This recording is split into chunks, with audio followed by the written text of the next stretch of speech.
War Eagle Auburn family, welcome back to another edition of E2C Network Live on the Road. We are here to break down another Auburn Tigers basketball game. This time, your Tigers fall to the Alabama Crimson Tide 77-69 in Neville Arena. It is a sad day. We're going to talk about it, the stats, the comments, the questions, commentary, all that stuff here on this post-game stream. We appreciate you being here today to hang out with us. A little bit unconventional start today because of where I am. I'm on the road. Most of you know this. I've been here for a while. When you see me in my car, that is AKA the mobile broadcast studio, which means that anything could go awry. So please do let me know that if you have any issues with audio, anything like that, please just keep me informed in the chat as we go throughout all these things. If you can't tell behind me, it is raining and wind, like it is bad storming. So to compound the issues of losing to the Alabama Crimson Tide, a literal tide has come into Auburn as well and just washed everybody out. So while we sit here waiting for the traffic to die down so I can get out of the parking lot, we're going to do our post-game show. So we appreciate you being here. A couple things to get started off. As you come in the stream, please do make sure you smash that like button. Please do that for us. Let us know that you're here with the War Eagle despite the loss. Let us know, and we'll try to take some of your comments and questions as we get to them throughout the stream here. Opening thoughts here. I actually obviously got to go to the game since I got to go to the game since I was here. Had to pay a hefty price for it. Worth it though. Even without the win, incredible basketball game. Auburn basically for 99% of the game played up to the level it was capable of playing. Alabama's just a really good team. And if you're going to beat teams like that, even in your home arena, you're going to have to take advantage of every opportunity that you have. And Auburn had some opportunities to stretch the lead, to build the lead, to pad themselves, to make a few less mental errors down the stretch. And they weren't able to do so. But I'm very proud of the Tigers, very proud of the way they competed, the way they went out there against the number 2 team in the land, or 3-2. I think one of the polls is different, depending on how you look at it. But despite all that, I'm very pleased with what I saw. So I'd love to hear some of your thoughts and opinions. I saw some of you sharing some of them here. Neil's here, Todd, Devin, Candy. Good to see you guys. Thank you so much for being here. I know a lot of you guys were worried if this was actually going to happen. Yes, it is going to happen. Sometimes it just takes a minute or two to get it going because of where we're at tonight. So we'll probably do a little bit more of an abbreviated session with this one, but we'll do as much as we can. So if you've got some thoughts that you'd like to share. Big things that stuck out to me tonight. The game pretty much went the opposite, not necessarily in like the result or anything like that, but the flow of the game, how I thought one team would score as opposed to the other. You saw Auburn have not a lot of success in the paint, which was weird, right? We've had a lot of success in the paint this year, just not a lot of success on the outside, which is what we did early on in this game. Alabama couldn't make free throws to save their life, couldn't, make some, or wasn't, it's not that they couldn't make the 3-pointers. They were making a lot of them, but they were not getting a lot of opportunities. Credit Auburn's defense again. But really in that last 2, maybe and a half minutes, the script just flipped and it went back to what you thought it was. Alabama was knocking down 3-pointers. Auburn was not finishing in their shooting. And that's kind of what a lot of people feared they might see for the whole game. But the thankful part for me is that we saw that a team in Auburn live up to some potential that I knew was there against one of the best teams in the nation. Sucks that you don't get the win at home, though. I don't see this team making the turn. It's a little bit still too early, Neil, for all that. So just take a deep breath. We're still far from that point. A lot of basketball still left to be played. We showed a lot of effort, but came up short partly because of the refs. Now, Todd, I was here. I saw the refs live and in person, and they made some egregious calls and non-calls again. But, folks, I got to tell you this 1,000 times. The SEC refs suck. We know that. We just can't put ourselves in situations to let that horrible officiating affect us. And, frankly, we did that again. So, to me, it is still more so on Auburn than it is on the refs. And there was a lot of bad stuff happening in the court or on the court this for this particular game. Why is it always the team with the good academics, good culture? I'm sure that they feel the opposite way, Candy. Everybody thinks the opposite way about us. But yeah, so listen, a lot of things to be frustrated about, but also a lot of things to be very happy about. How about Jalen Williams, y'all? Jalen Williams is him again, just playing great Jalen Williams ball, doing the things that we know that he does very well. He's a good 3-point shooter for us. He's just a good all-around basketball. Got into a little bit of foul trouble. We had 4 guys in foul trouble: Williams, Broom, and Flanagan, all down there. And that is some of that thing, that is some of the people's disgruntledness about some of the calls. Let's see. This is the 6th basketball live stream where I've read comments blaming the refs for AU losing. Reality says Auburn stunk at shooting towards the end. Yeah, I agree with Neil there. I mean, unfortunately, Neil, you're going to see people blame the refs regardless, just because that's what we all do, right? It's just the nature of things. But you see what I see, I think a lot of others see, that this is the reality we live in. We can't keep making excuses. We can't let the poor officiating affect us and let it hurt us by putting ourselves in bad positions. I don't feel like the loss was on the refs. We couldn't finish. But on the flip side, Devin, I would also say that you could say the refs' poor calls, especially down the stretch there, the late part, made it a little bit easier for Alabama to do what we knew we knew what they were. We knew what they were capable of. That's an NFL coach that I can't remember.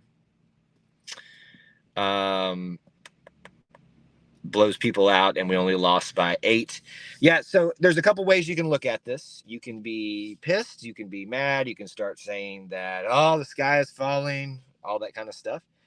You just took the number 2 team down in the nation to essentially the wire. The score does not reflect that. A 77-69 score does not reflect that because of some haphazard and very rushed decisions to take some shots at the end. We gave up, at least 4 free throws, if not 6, and then another dunk or 2 down there. So really, I mean, this is a game that probably where Auburn should have lost by no more than 3 or 4 maximum, but probably in the 3 range.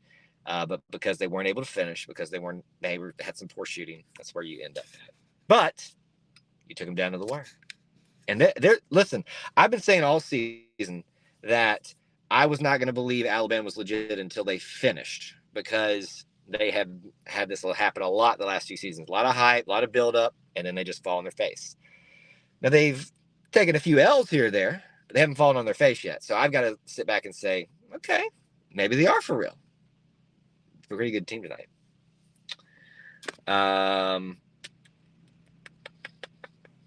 Let's see. Thankfully, we got a break from that tough stretch, but next week is on to another tough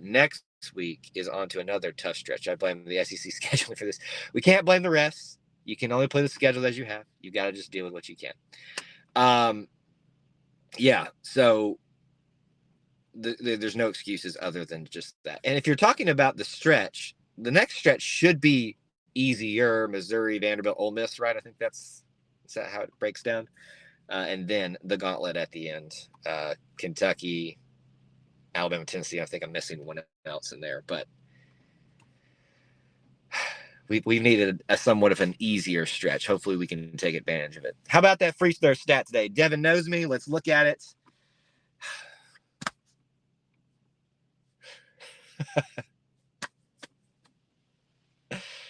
My little Auburn heart just got filled back up, folks. I was here in person to witness our team break 80% free throws tonight. Well done. I mean, hats off to – listen, that's the thing that Auburn did tonight, was for 99% of the game, did exactly what that we knew that they were capable of, play great defense, shoot well enough, better than normal to win the game, take care of free throws.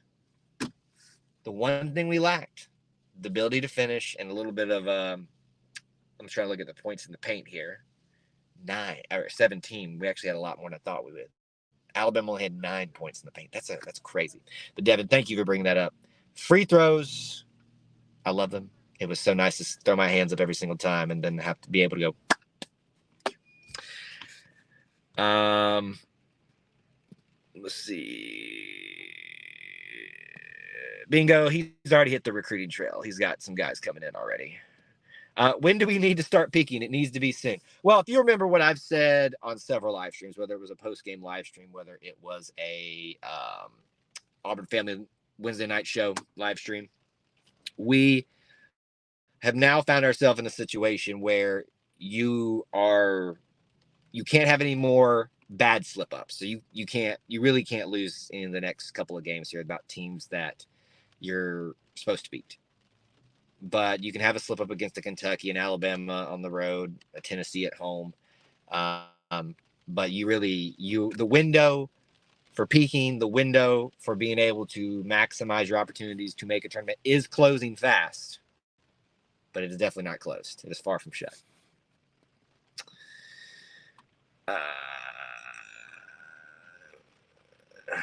Let's not pit new folks / old folks on the stream, guys. Okay, everybody's welcome here, but it is people want to share their opinions. We're just going to dispute when some things are said that we disagree with. So the refs did not lose us the game.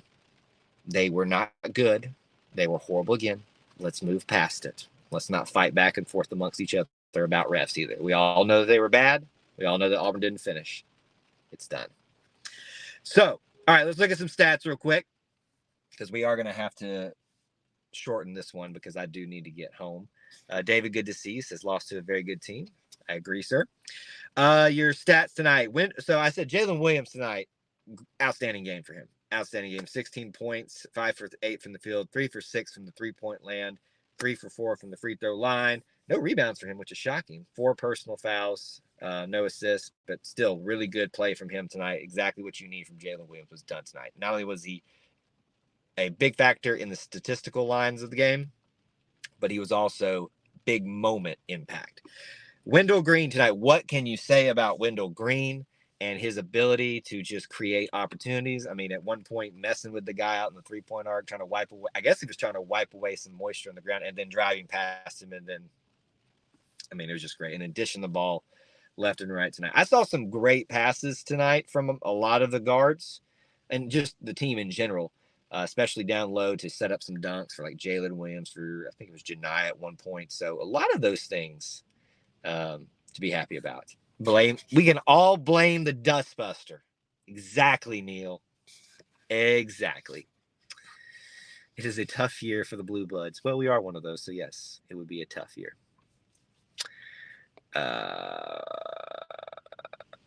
Been a while since we had a good kitchen reference. I agree. Let's see. Scroll down here. Okay. Keep going with the stats here. Janai Broome, 8 points tonight. I think Janai's stat line tonight is very indicative of how Auburn probably needed some more points in the paint. Only 8 points for him tonight, 9 rebounds. Very close to a double-double again for him. But if we could have a little bit more Janai production, I think this is a different outcome, honestly, because you get a great game from KD Johnson, 12 points tonight, 7 rebounds from KD, approaching a double-double for him, 3 assists, only 2 personal fouls. I thought KD Johnson was going to get more fouls than that. So to me, even though you look at the win, it's almost like I want to take Wendell Green and pick him up and move him out of this discussion about like a player of the game type of scenario, because you've got great play from Jalen Williams with 16 points and various other stats, and you've got great play from KD Johnson, what we've wanted to see. So, again, what we've been talking a lot about all season, what happens when KD Johnson gets going? The problem is you got to have all those other pieces that have also been going at the same time. Tonight, Janai Broome a little bit kept in check, especially down low tonight. That ball just had a cap on it or the basket had a cap on it at some point. Zep was 0 points tonight, but not a shock. Trey, 0 points, not a shock. Chris, I'm hoping Chris will start getting going a little bit more soon. Only 12 points for him tonight. What's this marker next to Trey tonight? I'm not really seeing what that is. Leo Berman was 0 points and Dylan Cardwell. Let's look at bench points total. Where are bench points at on here? 14. Alabama, 25. Jeez. That's hard to stomach right there. Wendell was impressive today. Love to see him have a great game. He's been having a lot of great games too, hasn't he? So we've been very blessed by that.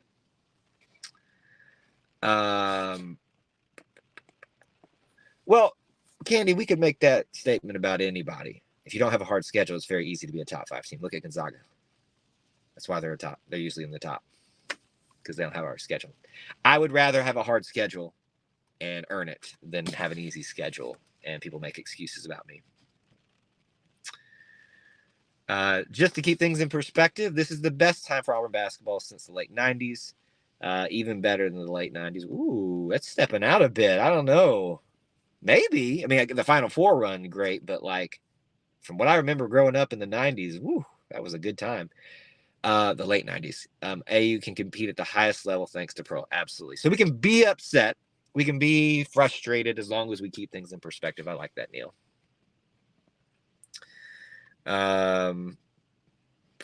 Let's see here. Cliff Ellis never took AU to the Final Four. That's true. That is true. All right. So a couple other stats to look at tonight. Let's look at some team stats to round out our show here. Field goal percentage tonight for Alabama, 59%. Auburn's 32%. I can just stop there. When one team's shooting 60% essentially and the other shooting essentially 30%. It is a true miracle and a testament to how well Auburn played overall. The fact that they were in this game with that stat line. We look for the big one every single show. That's the big one. 59% for Alabama, 32% overall. 29% from three-point land for Auburn. Pretty good, almost. If Ryan agrees, say no more.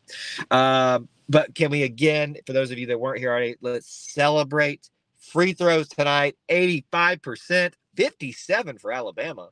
Disgusting. I was very happy to see that, though. Turnovers tonight, only 11 for Auburn. So Auburn continues to kind of range between that. Usually it's about 8 to 10, a little bit more tonight, 11. So I'll say like 8 to 11 turnover range. If we're on the lower side of that range, it's usually a good sign for us, but still within what we normally do right there. We talked points off of turnovers, 17 to 9. I actually looked at that wrong. Points in the paint, where is that at? Ooh, I had it wrong earlier. Points in the paint, 44 for Alabama, 20 for Auburn.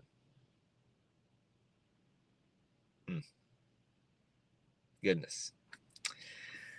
Free throw shooting kept us in this game, and that's why free throws win championships, my friends. Second chance points dead even tonight. The rebounding game. So here, we look at the big three, right? Free throw percentage, turnovers, and rebounds. Auburn wins all three tonight.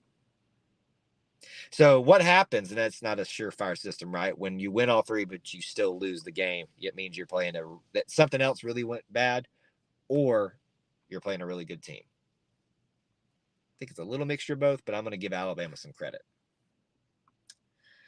Blocks tonight, Alabama had 5, Auburn had 2, steals 9 for Auburn, 7 for them.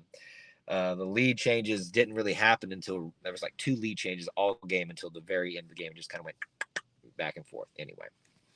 So a lot of that stuff. So with that, we're going to start rounding out the show. Would love to hear any other thoughts or comments that you have about this game, this matchup.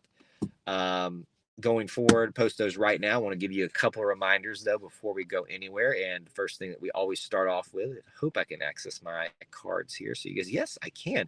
Upcoming live streams for you to be aware of. Auburn Family Experience, episode 23 live recording is tomorrow, but not tomorrow night. Tomorrow night's the Super Bowl. If I remember correctly, Austin and I said we're going to do that at 3 Eastern. Again, 3 Eastern, but check in the YouTube live stream. That'll be up set up tonight, so you'll be able to set your calendars for it if you want to tune into that. The Auburn Experience show, we talk about sports, family, culture, all the Auburn experience. And of course, coming up this Wednesday, we have another Auburn Family live stream. You don't want to miss that either, where you can call into the show, or everybody can. Always check out the links in the description. You can be a subscriber, be part of our giveaway we have going on. You can be a channel member. You can be a Booster Club member. All those things are available and more for you to help keep the lights on or the car on, the mobile broadcast studio here in the E2C Network Central, wherever we are. But thank you guys so much for tuning in tonight and being part of our little family within the Auburn family. And one little final note. Somebody won a free car tonight on that putt distance thing, which was incredible to see in person. So a little bit of a win in some small categories. But for now, I got to go get in the traffic, get home, back to ETC Network Central, and try to make my way in this rain, the storm, and the misery of losing to Alabama. You win, Alabama, this one. Still got one more coming up. So I'll talk to you guys again. Thank you so much for tuning into this stream. Hope to see you very, very soon. Until then, War Eagle.